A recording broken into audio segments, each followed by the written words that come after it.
நீங்க ஃபினான்ஷியலி இண்டிபெண்டா இருக்கீங்களா இல்லைன்னா ஃபினான்ஷியலி இன்னும் ஸ்ட்ரகிள் பண்ணிட்டு தான் இருக்கீங்களா அப்படிங்கிறது தான் பார்க்க போறோம். பணம் அதிகமாக சம்பாதித்து அந்த பணத்தை போய் இன்னொருவரிடம் கொடுத்து, பிள்ளையாக இருந்தாலும் அவர் இன்னொருவர் தான், அவரிடம் கொடுத்து அவரிடமே கையேந்துவது ஒரு ஃபினான்ஷியல் கிரைம் அப்படின்னு சொல்லலாம்.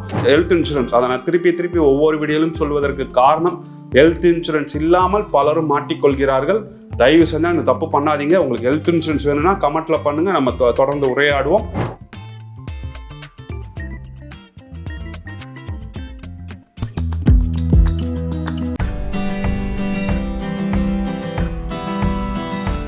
பூங்காற்று நேயர்களுக்கு வணக்கம்.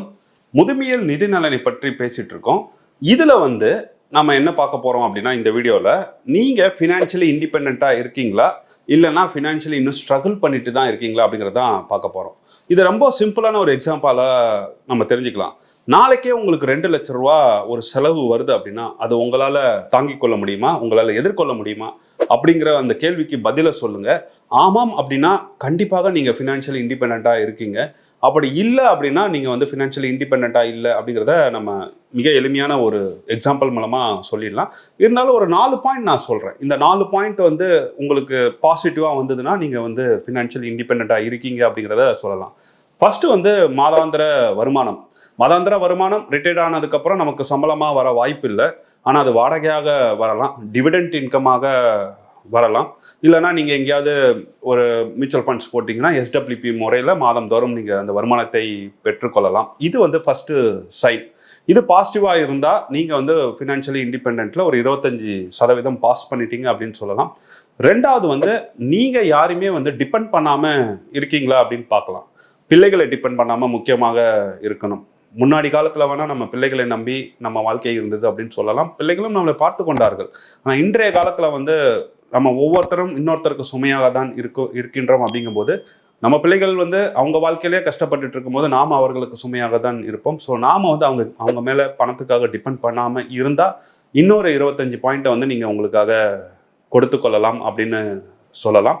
ஸோ அடுத்தது பார்த்தீங்கன்னா, உங்ககிட்ட யாருமே டிபெண்ட் இருக்கக்கூடாது. அஃப்கோர்ஸ் உங்கள் துணைவி இருக்கலாம், ஆனால் வேற எந்த ஒரு டிபெண்டன்சியும் நீங்கள் வைத்து கொள்ளாமல், எந்த ஒரு அழுத்தத்துக்கும் இல்லாமல் இருந்தீங்க அப்படின்னா, உங்கள் வருமானம் வருது, அந்த வருமானத்தை நீங்களும் உங்கள் துணைவரும் நீங்கள் அனுபவிக்கிறீங்க. அதோட அந்த வருமானம் செலவு கணக்கு முடிஞ்சிடுச்சுன்னா ரொம்ப ஈஸியான ஒரு லைஃப்பில் நீங்கள் இருக்கிறீங்க, ஃபினான்ஷியல் இண்டிபெண்ட்டாக இருக்கீங்க அப்படின்னு அர்த்தம்.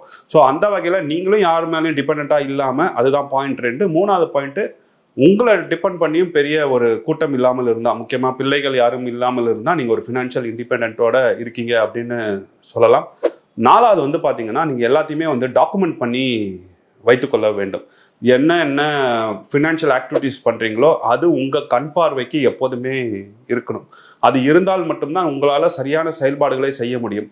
60 வயதுக்கு மேலே என்ன ஆகும்னா, பெரும்பான்மையோருக்கு ஒரு தப்பு பண்ணிகிட்டே இருப்பாங்க. ஒரு ஃபிக்ஸட் டெபாசிட் போடுறாங்க அப்படின்னா, அந்த வட்டி வருது அப்படின்னா, அந்த வட்டியை எப்படி திருப்பி ரீஇன்வெஸ்ட்மெண்ட் பண்ணணும் அப்படின்னு தெரியாமல் அப்படியே விட்டு வச்சிருப்பாங்க.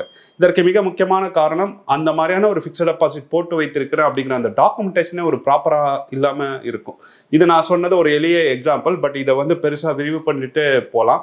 டாக்குமெண்டேஷன் இல்லாததனால் நம்மால் சரியான ஒரு முடிவுகளை எடுக்க முடியாத ஒரு சூழ்நிலையில் இருக்கும்போது, நிதி முடிவுகளில் தவறுகளை நம்ம செயல்படுவது எளிமையாக இருக்கு. ஸோ இதுக்கு ஒரு 25 பாயிண்ட் கொடுக்கலாம். இந்த 4ம் இது கரெக்டாக இருந்தால் மட்டும்தான் நீங்கள் ஃபினான்ஷியல் இண்டிபெண்ட் அப்படின்னு சொல்லலாம். இதை அப்படியே திருப்பி போடுங்க. இதில் குறைபாடுகள் இருந்தால், உங்களுக்கு மாத வருமானம் இல்லை, செலவுக்கு இன்னுமே கடன் வாங்கிட்டு இருக்கீங்க, கிரெடிட் கார்டை டிபெண்ட் பண்ணிட்டு இருக்கீங்க, கை மாத்தா யார்ட்டையாவது வாங்கிட்டு இருந்தீங்கன்னா கண்டிப்பாக நீங்கள் ஃபினான்ஷியல் இண்டிபெண்ட்டாக இல்லை. Straight forward. இதுக்கு நீங்கள் தனியாக 25% போட்டுட்டு 25% தானே, நான் மற்ற பாயிண்ட்டெல்லாம் என்கிட்ட இருக்குது, 75 பாயிண்ட் நான் பாஸ் பண்ணிட்டேன் அப்படின்னு சொல்லவே முடியாது. நீங்கள் ஃபினான்ஷியல் இண்டிபெண்ட் கிடையாது. நீங்கள் பெரிய தப்பு எங்கேயோ பண்ணியிருக்கீங்க. அதை நீங்கள் சரி பண்ணணும். இதை நீங்கள் சரி பண்ணிட்டீங்கன்னா தான் அடுத்த கண்டிஷனுக்கு போகும். அந்த கண்டிஷன் நான் ஏற்கனவே இண்டிபெண்ட்டுக்கு சொன்னது தான். நம்ம யாரையும் சார்ந்து இருக்கக்கூடாது. முக்கியமாக பிள்ளைகளை சார்ந்து இருக்கக்கூடாது. பிள்ளைகள் நம்மளுடைய ரிட்டைர்மெண்ட் பிளான் கிடையாது. அவர்கள் முதல் மாதம் சம்பளம் வாங்கி வெளியே போயிட்டாலே அவர்கள் ஒரு தனிநபராக நம்ம அவர்களை கருத வேண்டும். ஸோ நீங்கள் பிள்ளைகளை சார்ந்து இருந்தீங்கன்னா நீங்கள் டிபெண்ட் இல்லை. அதுலேருந்து எப்படி வெளியே வர்றதுன்னு பாருங்கள். இதில் இன்னும் முக்கியமாக சொல்ல விரும்புகிற என்னன்னா, நாம குறைவாக சம்பாதித்தோம், அந்த குறைவான சம்பாதியத்தால் நம்ம பிள்ளைகளை சார்ந்து இருக்கிறோம் அப்படிங்கிறது ஒரு வகை. அதை நம்ம பெரிய குற்றம் சொல்ல முடியாது. ஏன்னா எல்லாருக்கும் வாய்ப்பு நமக்கு கிடைத்திருக்காது. அதனால் நம்ம பெரிய அளவில் பணம் சேர்த்திருக்க வாய்ப்பு கிடையாது. ஸோ இது கூட ஓகே, வேற வழி இல்லை. நம்ம வந்து பிள்ளைகளை சார்ந்து தானே இருக்கணும். அப்படிதான் நாம் தலைமுறையாக இருந்தோம். இது வந்து ஓகே பண்ணி நம்ம பகிரலாம். ஆனால் பலரும் என்ன பண்றாங்க அப்படின்னா, அவர்களே தான் நான் குற்றமாக சொல்கிறேன். அதிக அளவில் பணம் சம்பாதித்து இருப்பார்கள், பெரிய அளவில் சொத்து வைத்திருப்பார்கள். அதை எல்லாத்தையும் பிள்ளை பேரில் எழுதி வைத்து விடுவார்கள். கடைசியில் அவங்க கிட்ட கையேந்தி இருப்பாங்க. ஸோ இதுதான் நான் வந்து தப்பு சொல்றேன். ஸோ இப்படி இருக்கக்கூடாது. இந்த வந்து நம்ம பணம் இல்லாமல் ஒருவரிடம் கையேந்துவது வேறு, பணம் இருந்தும் கையேந்துவது வேறு. முதல் இது கூட ஒரு கேட்டகரியில ஒத்துக்கலாம். ஏன்னா நமக்கு இருந்த வாய்ப்பில் நம்ம பிள்ளையை மட்டும்தான் நம்மளால் வளர்க்க முடிந்தது, ஆளாக்க முடிந்தது. நம்ம பிள்ளை எதிர்பார்ப்பது மிக இயல்பான ஒரு இது. ஆனால் பணம் அதிகமாக சம்பாதித்து அந்த பணத்தை போய் இன்னொருவரிடம் கொடுத்து, பிள்ளையாக இருந்தாலும் அவர் இன்னொருவர் தான், அவரிடம் கொடுத்து அவரிடமே கையேந்துவது ஒரு ஃபினான்ஷியல் கிரைம் அப்படின்னு சொல்லலாம். ஸோ இது பண்ணினீங்கன்னா நீங்கள் ஃபினான்ஷியல் இண்டிபெண்ட்டாக இல்லை அப்படிங்கிறது புரிஞ்சுக்கோங்க.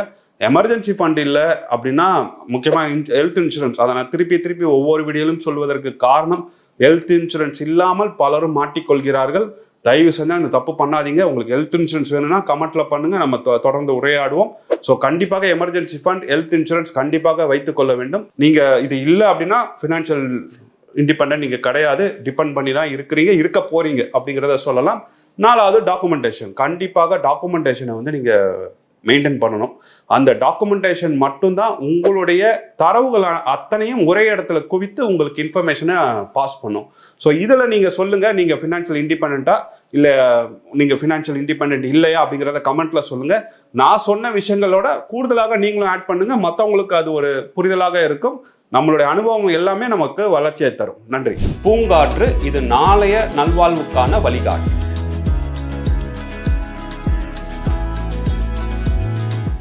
தொடர்ந்து எங்களோட வீடியோக்களை பார்க்கறதுக்கு பூங்காற்று சேனலை சப்ஸ்கிரைப் பண்ணுங்க அண்ட் ஃபாலோ பண்ணிடுங்க.